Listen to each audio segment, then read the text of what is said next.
A cute little alien whose only job is to spread happiness, ending up in the middle of bullying, murder, suicide, and a broken timeline? Yeah, this one gets dark real fast, guys. This is Takopi's Original Sin, one of the most emotionally brutal anime stories you've probably ever heard of. You see, the story, it follows Takopi, an alien from Happy Planet, who comes to Earth hoping to make people smile. He meets a lonely 4th grader named Shizuka and gets dragged into a life full of cruelty, neglect, and pain, and he's way too innocent to understand it all. The more he tries to fix things, the worse everything gets as the show progresses. This isn't a long story, but trust me, it'll break your heart. So, without further ado, this is the entire story of Takopi's Original Sin. The story starts with an alien from Happy Planet, landing on Earth to spread happiness, and, like a lot of tragedies, this one starts off looking way more harmless than it really is. The first person who helps him is Shizuka, a quiet 4th grader who gives him bread, listens to his impossible alien name for 2 seconds, and decides to call him Takopi. What do you want me to call you?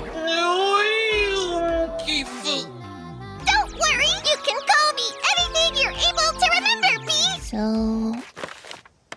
Takopi. As Takopi keeps meeting her day after day, he notices a pattern though. Every time he pulls out another gadget, Shizuka turns him down, hands him some leftover bread, and heads off to buy yet another pencil board. Then the episode lets us hear the girls from school openly talking about breaking her stuff for fun, with Marina, the blonde girl, leading most of the bullying. That's the 3rd one we broke this week. You think she's almost out of allowance? Nah, no way. The leech lives off her handouts. Sounds like they're having fun, P. Are they planning something they can all do together, P? Yeah, something like that. A little while later, Shizuka finally lets Takopi into the one place where she actually seems like herself, at home. She brings him home to feed Chappie, her dog, who's clearly the center of her world. Her father is gone, her mother is almost never around, and Chappie is the one thing she still has. Shizuka even says that as long as she has him, she'll be fine, no matter how much things hurt. I know, you missed me. It's okay though. I'm home, Chappie. Look at that! She's smiling, P! That night, the two of them talk a little more, and Takopi promises that he'll make her smile, and for one brief moment, Shizuka actually does smile. Hey, Shizuka, I promise I will invite you to Planet Happy, P. And then... Like I said, I don't believe in magic. And once we have them, I'll make you smile wider than you ever have in your life, P. But one day we will go! The next day, though, Shizuka comes back bruised, scratched up, and holding Chappie's leash with a hollow expression. She says she fought with a friend, and Takopi takes that completely at face value. So he gives her a gadget called the patch-up ribbon that can instantly make 2 people friends again if it ties their pinkies together. Where he's from, they have rules, and one of the big ones is never hand a gadget over to an alien unsupervised. But Shizuka asks anyway, and because she's the first person who's ever shown him kindness, Takopi folds. We have rules for our happy gadgets. No matter what they say, you must not entrust them to an alien. May I please? Takopi. Of course, P. But he also gets worried and goes to check on her, and that's when he finds Shizuka in her room with the patch-up ribbon around her neck. He keeps asking why, because to him, this was only supposed to be a gadget for friendship. And yeah, the alien who came to Earth to spread happiness had just caused his first tragedy. It's my fault. I didn't follow the rules. Nothing can bring back the ones we've lost. You could use the greatest gadgets known to us. The dead will always remain dead. That moment also gives us the title's Original Sin. Takopi broke the rules, and now he blames himself for everything. In his mind, Shizuka died because he failed her. But there's also a loophole. Earlier, he used the Happy camera to take a photo of Shizuka, and it has the ability to send him back to the moment a photo was taken. So instead of accepting what happened, Takopi decides to rewind time and figure out what pushed Shizuka there in the first place. I want to talk with you more, get to know you more, work together to find a new future, one where you don't have to die, P. After resetting the timeline, Takopi decides the best way to understand Shizuka is to follow her to school. He uses a gadget to disguise himself as a flower so the other kids won't freak out once he gets there, and he finds Marina openly calling Shizuka a parasite, mocking her smell, all while the rest of the class treats her humiliation like background noise. But because Takopi still views everything through this absurdly innocent lens, he completely misreads the situation. When Shizuka gets called out for forgetting her homework, he thinks that just might be the problem, so he jumps in and gives her the answers. For your homework tomorrow, the answer to the first problem is 35. Number 2 is 162. Very good. Then lunch rolls around and the bullying, it continues, y'all. The girls mock Shizuka for leaving food on her tray and for not paying lunch fees. And now Takopi decides maybe unfinished lunch was the real problem all along, so he fixes that too. But again, it changes absolutely nothing, except maybe making Shizuka look even more stranger to everyone around her. did that psycho even eat the corn cob off her plate? Eventually, Takopi comes to the next conclusion. Maybe Shizuka and Marina are simply having a fight. So when Marina calls Shizuki to the gym storage room, Takopi transforms into Shizuka and goes in her place, fully convinced he can just make peace with Marina himself, but all she really wants is to hurt Shizuka's feelings. I was just thinking the best way through this is with open and honest. You sound like such a creep when you talk like that. Shut your mouth and knock it off. Oh, sorry.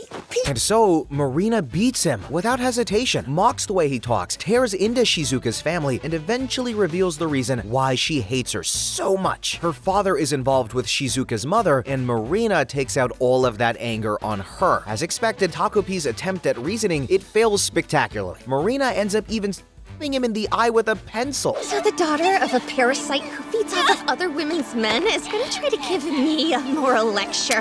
Give me back my daddy. When the timeline opens again, Takopi starts piecing things together. He realizes his earlier interventions may have only made things worse by giving Shizuka small moments of visible success that drew even more of Marina's rage, you see. So this time, instead of confronting Marina directly, he works up the nerve to do something else. He transforms into Shizuka, runs for help, and gets a teacher to the gym storage area before the beating can go as it originally did. I want to take Shizuka's place. I want to protect her.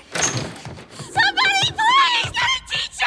Come to the storage room! Someone help me! Afterwards, a classmate named Azuma, one of the few kids who doesn't seem to openly be cruel to Shizuka, suggests that she should talk to more teachers, maybe even someone tougher who might actually do something. But Shizuka refuses. Later, she thanks Takopi because even though school still hurts and Marina is still there, it doesn't feel so unbearable because of him. Thanks to you, I only got a little bruised up. You've been doing a lot to help me. But hey, I think with you, things could really change. Meanwhile, with Marina, her mother is falling apart because Marina's father is out with Shizuka's mom again. It doesn't excuse what Marina is doing to Shizuka, but it does explain where that rage is coming from. He's gonna be late again. He told me he's eating dinner with that woman. Come home earlier, Marina. You know your mama needs you here. You're on my side no matter what, aren't you? And that should have been the moment that Takopi understood just how broken Shizuka's world really was. Instead, episode 2 makes it even worse because now he knows she can die, but he still doesn't understand what's actually destroying her life. The next episode, it shows Shizuka and Takopi taking Chappie out for a walk after school when Shizuka starts opening up about her father, explaining that they used to walk together all the time before he left when she was little. She remembers wishing on the stars that her parents wouldn't get a divorce, only to realize that no matter how hard she prayed, nothing changed. I wished on every single one of them with all my might. Stop Mom and Dad from divorcing. But my wish didn't come true. That was when I finally realized none of it was real. The last time Shizuka talked like this was on the 6th day after they met, which means today is the 6th day, which means tomorrow is the day she originally died. And once that clicks, another detail crashes into place. When Shizuka showed up at the park before she herself, she was carrying Chappie's collar, but Chappie himself was nowhere to be seen. Then Marina, the girl who's been bullying Shizuka at school, shows up and starts showing more hatred towards Shizuka and zeroes in on the dog. I've actually been wondering for a while now. Should you really be allowed to own a dog? Hey, come with me, Answer boy. me!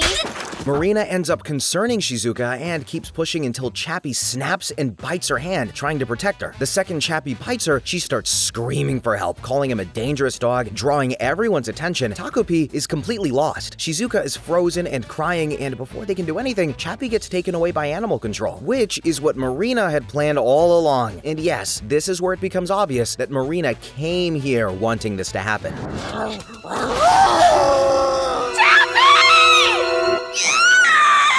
Takopi, of course, refuses to accept that outcome and tries to stop Chappie from being taken away by rewinding time. He changes routes, tries walking at different times, and tries to avoid the park entirely, but every single attempt, it fails. Marina always finds them because she's actively hunting them down and deliberately trying to get bitten so Chappie will get taken away. Let's try walking on a different route. Oh, there you are. We should try walking tomorrow instead, Bee. No matter what I change, things keep going the same way. There we go.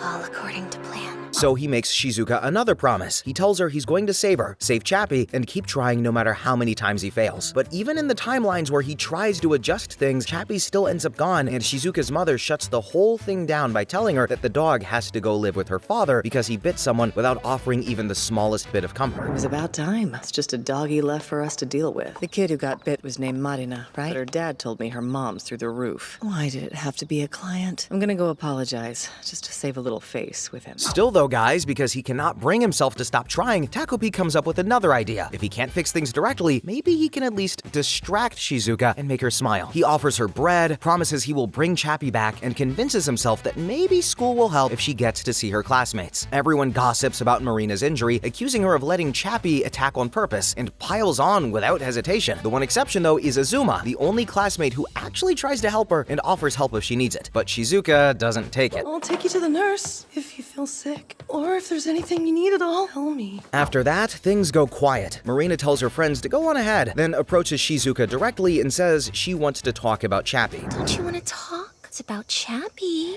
Isn't he your precious little boy? Chappie. What Marina actually wanted was to drag her out to the woods and start attacking the one thing Shizuka is still desperately clinging to, the belief that Chappie is alive. Marina tells her the dog is dead. Shizuka denies it, Marina repeats it, again and again. She twists the knife by pointing out that Chappie was taken away after biting a child, that he's gone for good, and that Shizuka has no father, no loving mother, no friends, and nobody who cares about her, so she should die too. Your dog is dead. Your dad's never around. Your mom doesn't care about you. You've got no real friends. That mutt was all you had, and it's dead! Now Takopi sees that if he stays frozen again, nothing changes. If he hides and watches, Shizuka keeps suffering. So for the first time, Takopi swings the happy camera and smashes Marina in the head to stop her. But this alien is way stronger than he looks, so instead of knocking out Marina, he accidentally her. And just like that, this story, it goes from preventing a tragedy and turns into covering one up. Why isn't she moving, Pete? Did it hurt her that badly? I wasn't trying to make anyone feel pain. I'll just use the happy camera and try again.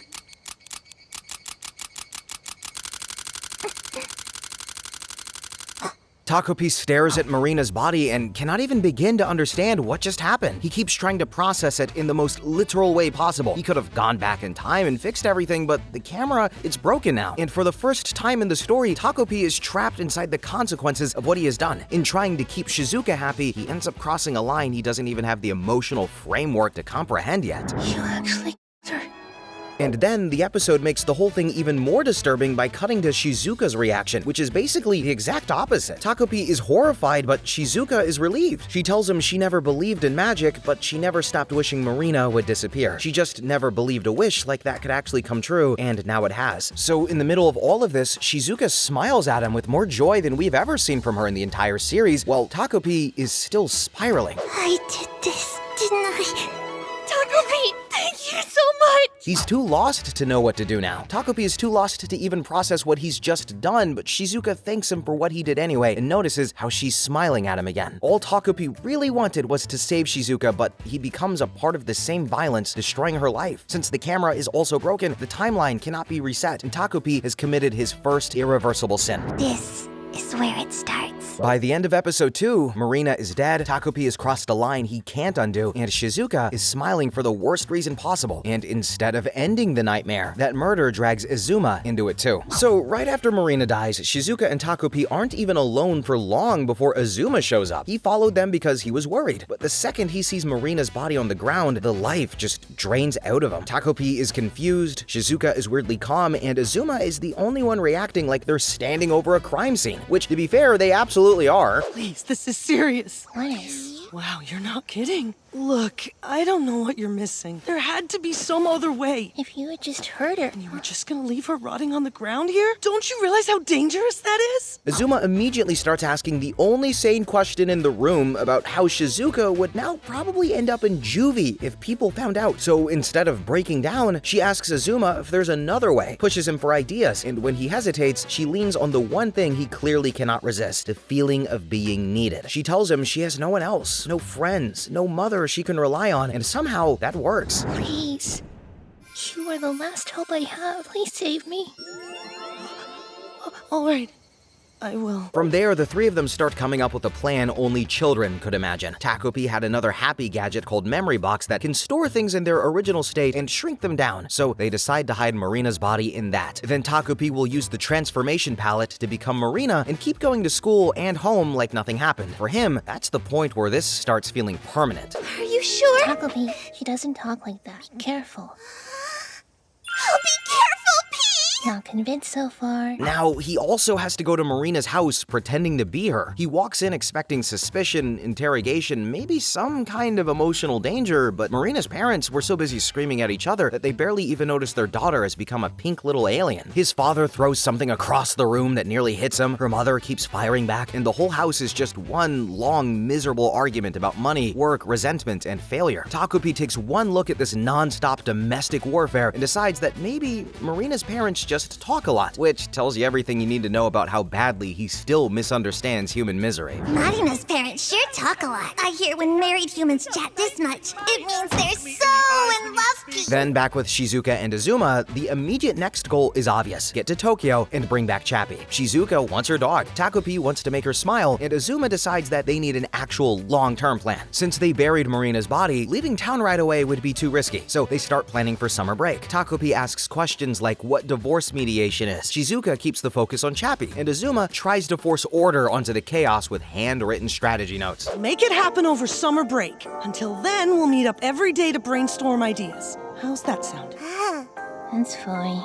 All right then. That strange bond, though, it gets more interesting when Azuma's older brother, Junya, shows up, because unlike most adults in this story, he actually seems normal. He talks to them normally, checks in on Azuma, and heads off to his part-time job. Takopi likes him immediately. Azuma, however, is visibly irritated. In his mind, Junya doesn't need a part-time job at all. Their mom would give him money if he wanted it, so he always wonders why he goes out of his way to make her worry. It's one of those moments where Azuma accidentally reveals a lot more about himself than he means to. Our entire family's been pinning their hopes and dreams on his future. He bought that stupid ring instead of studying, which is all he had to do. Then we find out Junya is actually working up to afford a ring for his girlfriend. He insists Junya could have just used it as allowance and stayed home. Azuma just feels like Junya can disappoint their mother without losing her love, while he can't afford to. So when Shizuka suggests that Azuma should steal the ring to shock Junya into quitting the job, Azuma says that probably wouldn't work, and then goes along with it anyway. Just take it. He'd probably be shocked. So maybe he'd quit his job and stay home. That would be I stealing don't talk and... like this, but I know you can do it, Azuma. Azuma sneaks Takopi into the house to steal Junya's ring, but freezes when he remembers how proud Junya was to buy it and overhears that his brother was planning to buy something for him too. Some things are precious. You need to buy them with your own money. Oh, by the way, you've had those old glasses for forever. Next payday, come shopping with me. I got you. Junya's phone goes off, they panic, Takopi tries to use flappy wings to escape, and the gadget, it immediately betrays them by announcing that the weight limit has been exceeded and the battery's dead. They manage to avoid being seen, but the damage, it was already done. I couldn't do it. Too bad. I guess you lose, huh? Your big brother always got 100%. I'll do better.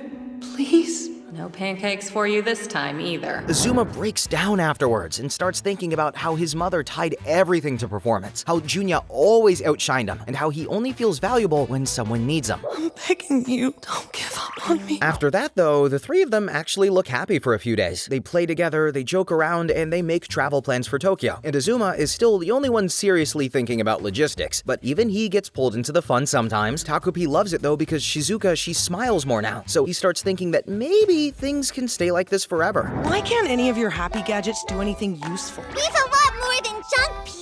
We also have the Big Happy Clock, an incredible gadget that lets you time travel to any point in all of history. But that little dream starts breaking the second Takopi casually mentions that Happy Planet has even better gadgets, including the Big Happy Clock that can time travel anytime, anywhere. And Azuma almost explodes. Fix Marina, fix Chappie, fix this, fix that. So of course, he asks why Takopi can't just go get it. But he can't go back to Happy Planet, and at this point, he doesn't fully understand why. Wait, now that I think about it, why can't I go back to Planet Happy again, Pete. Then Takopi's fake life as Marina, it keeps getting messier. While Marina's parents are still busy imploding at home, Marina's father suggests Marina should come live with him. Except the problem is Takopi isn't Marina, and he's terrible at acting like her. The only person in that house with enough emotional awareness to notice something off was Marina's mother. But the father barely picks up on anything, but Marina's mom noticed how Marina's talking and acting differently. Yes, what is it, P? The way you talk. Oh, almost forgot, P. I gotta watch out, Pete, because from now on,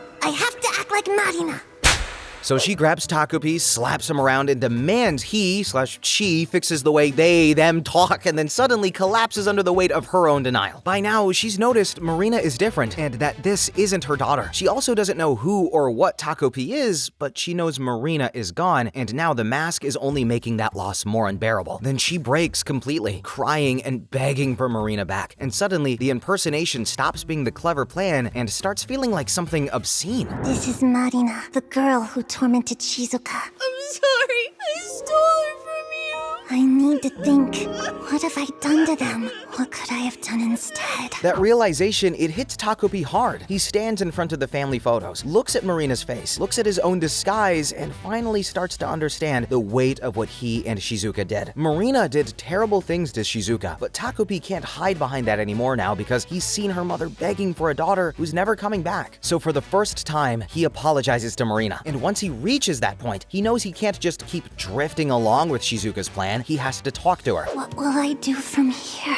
First, I have to go back to Shizuka. We need to talk. Unfortunately for everyone involved, reality has already started catching up. Just as Takopi decides he has to talk to Shizuka, Marina's body is discovered in the woods inside of the memory box, and the whole fragile illusion the kids have been living inside of, it starts to collapse. Once the body is found, pretending everything is still under control becomes impossible. Hold on. The hell is this? My God. I think I'm gonna be sick. Once Marina's body is found, the whole fantasy of maybe we can still fix this gets turned in over its head. And now the pressure stops being something Azuma can manage and starts crushing him completely. Takopi tries to talk to Shizuka, but after Marina's body is found, the police start treating it as a homicide. From that point on, Azuma just kind of goes numb. Police found signs of blunt force trauma to her head. They're treating the area as a potential murder scene for investigation. Things get far worse fast once the police start questioning Marina's classmates at school. Shizuka is brought in, the teachers frame it gently, and Takopi keeps whispering that it will be okay because the body was hidden in the memory box. The time of death, it's unclear, and the fingerprints, they were wiped. But then, for maybe the first time since Marina died, Takopi says the one thing that actually sounds human. Maybe they should tell the truth. Not because they are in danger of getting caught, but because Marina's mom and dad must be sad. He wants to do something for Marina and her family, and surprisingly, Azuma immediately understands that. We need to talk about Marina. It's too late for that. Does your stupid octopus brain think talking's gonna do anything for us? I know, but think about her mom and dad. I don't want to hide it from them. They deserve a little bit of closure, so they don't have to spend their lives wondering.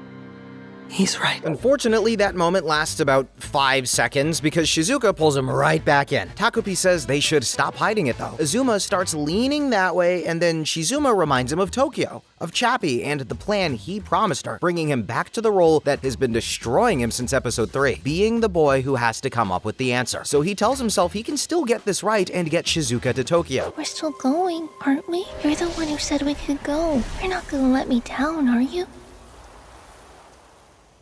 No. From there, the episode basically traps Azuma inside his own head and lets us watch this spiral. He's studying late, he's barely sleeping, and obsessing over details while Junya starts noticing that something is seriously off. His older brother tries to talk to him gently, asks about the case, about class, and even asks whether that girl he's always hanging out with is okay. But Azuma cannot handle it. He keeps dodging, he keeps running, and keeps treating every normal question like it's a threat. Didn't I see her with you? Sorry, I have to use the bathroom. Yeah, no problem. At the same time, Shizuka is being questioned again, and somehow she is still treating this whole thing like an inconvenience. She tells Azuma she followed his instructions and didn't answer what she didn't understand. She mentions the police want to ask more questions later. Then she immediately asks whether summer break plans are still fine and whether they can still go to Tokyo. Meanwhile, Azuma is falling apart under the weight of guilt and fear, just everything. Well, Shizuka is focused on surviving this and getting to Chappie. Since Azuma is desperate to stay useful to her, he promises again that it'll be okay, even as as his own math test score crashes, and his mind is visibly crumbling. He tries to play the role of the reliable one. I don't have to worry about that, do I?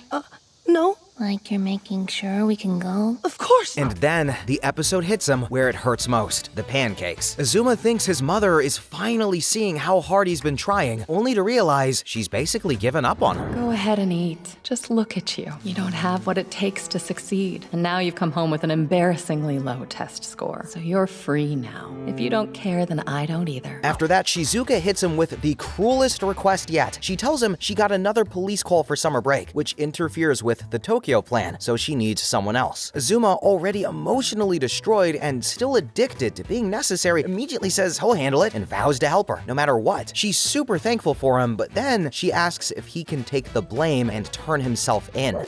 So then, take this and turn yourself in for me, okay? And oh hell no, I'm a people pleaser and I would not do that. But anyway, that pushes Azuma into reflecting on his whole life under Junya's shadow. No matter how well he did, Junya always did better. And over time, Azuma started seeing himself as the son who had to work twice as hard just to come second. But my brother always scored 100. Why can't you get a perfect score? I raised you both the same way. My brother was #1 in the country. I dress you the same. I even feed you the same food as him. He even thought Junya rebelling might finally give him a chance to become the dependable son their mother wanted, but no matter what happened, Junya would always be the star of the family. He wouldn't even have to study. He just naturally gets perfect grades, so he's still the only one deserving of our mother's attention. That's the reason also he latched on to Shizuka so hard. Helping her made him feel useful for once in his life. He got all the good genes, that same silky black hair, even though he ruined it with dye, and most defining, those perfectly sculpted double eyelids. Like Mom's. By the time morning comes, Azuma is basically ready to break himself on that need. He's prepared to turn himself in, still half convinced that sacrificing everything might finally make him someone worth keeping. But then, Junya catches him before he can go, and Azuma expects some form of disrespect, but instead, Junya asks if he's okay, because he could tell Azuma is super stressed out. Are you okay? I can tell something's got you down. Told you. I'm here if you need. Just talk to me. Once that happens, everything just spills out. Azuma finally admits how small he's always felt standing next to Junya. Everyone cares about him. Meanwhile, he feels like he has no one else, no real friends, and no ability to do the things people ask of him. Even their mother has given up. All he has left is Kuze, but Junya reassures him that he's not alone, and that the test scores, they don't matter. He wanted him to know that at the end of the day, he can always rely on him. And honestly, it's one of the few moments in this story where an older brother actually acts like one. You know the pancakes? They suck. They're not cooked. She makes them before her night shift and thaws them out later. But I couldn't give her grief because she works so hard. I didn't get that trait. You did. The episode grounds that emotional breakthrough in tiny, almost silly details that makes it feel more real. Junya admits that he's bad at Monster Hunter, same, and that he has his girlfriend help him. He says their mother's pancakes were actually terrible. Not because she didn't care, but because she made them before her night shift, and they hardened in the fridge. In other words, she was trying her best, just like Azuma does, all the time. But none of that mattered though, because Azuma still turned himself in. But the police realized he was coerced, and suspicion shifted towards Shizuka, whose only focus is getting to Tokyo. That could have been the point where everything finally started making sense, but episode 5 reveals that Takopi's role in all of this is even darker than it looked from the beginning. As they try to get to Shizuka's father's building, reality hits with the kind of precision this series specializes in. Shizuka calls for her dad, the door opens, and there he is, holding another child in his arms, living inside of an entirely different life that clearly moved on without her. He has stepdaughters now, and worst of all, Chappie isn't there either. When Shizuka tries to explain why she came, her father doesn't reunite with her. He doesn't comfort her or even really claim her. He just fumbles around the situation while the other kids ask why this girl is calling him dad. Listen, Dad, I came here so I could see Chappie. There he is. I hear his barking. You're not Chappie. That is the point where Shizuka's mind starts sliding out from under her. She hears a dog barking and immediately tries to force it into being Chappie. When that fails, the thoughts in her head get darker. Maybe those kids ate him? Maybe they just need to cut them open and check? Maybe there's some gadget for that. But Takopi finally realizes he shouldn't keep feeding her delusions, starts crying, apologizes for being weak and useless, and tells her they should go home. He even tries offering silly gadgets and little games, but all of this sounded like betrayal to Shizuka. I trusted you, and you're throwing me out like they did? Forget it then. Hold on, I've seen those eyes. Why do I remember them? You have broken the most sacred commandment all Happians must follow. Oh, that's right. How could I have forgotten?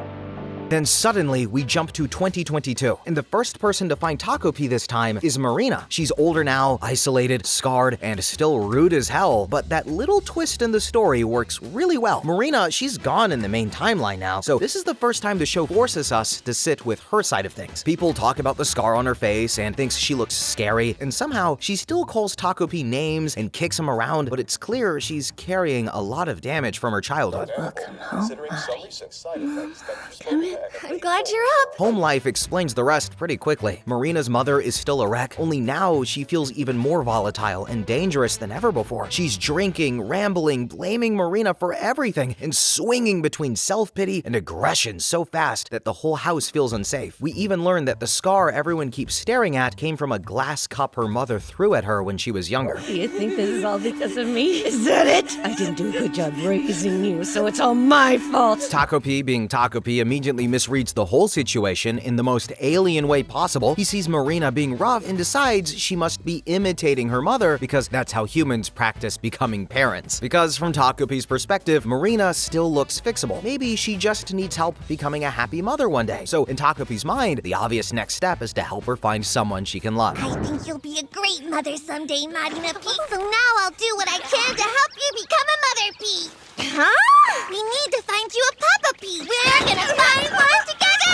For a while, Marina actually gets to live inside something that resembles a normal teenage romance. She reconnects with Azuma, they start dating, and suddenly the life she has been dragging behind her stops feeling entirely doomed. She tells her mother about him, and her mom brightens in a way that we haven't seen in ages, already fantasizing about dinner together and picturing a respectable future through this relationship. Marina even starts talking more openly, more softly. She says Azuma doesn't care about her scar. She says things have not been so bad lately. Marina, like Shizuka before her, starts inching towards the possibility that maybe she can still have a life. But somehow, lately, You've been feeling happy? When Shizuka reappears, Azuma falls right back into the same savior pattern he had before, and well, he also liked her since elementary school. He just falls into situations where he can define himself by being indispensable to someone wounded. So, without really meaning to, he abandons Marina emotionally almost the second Shizuka walks back into his life. Marina had been building something real with him, and then this unresolved savior complex drags him right back towards the person who most perfectly triggers it. Kuze's got no one in the world except me. I've been in love with her since elementary school. I was the only one she had, and now I realize she's all I have, too. Marina, though, she's already told her mother about Azuma, so when Takopi goes to get him and comes back alone, Marina is forced to admit that Azuma is interested in someone else. how did you manage to screw this one up? Answer me when I speak to you, Marty! Is it because of that scar? It's my fault my daughter wound up as damaged goods. At the same time, Takopi's little side mission makes things even worse in its own way. He tries to bring Azuma over, but Shizuka's stare scares him so badly he can't even approach her. Then, when he gets back to Marina's place, he finds her mother dead, and Marina in complete shock. What are you up to, Marina P?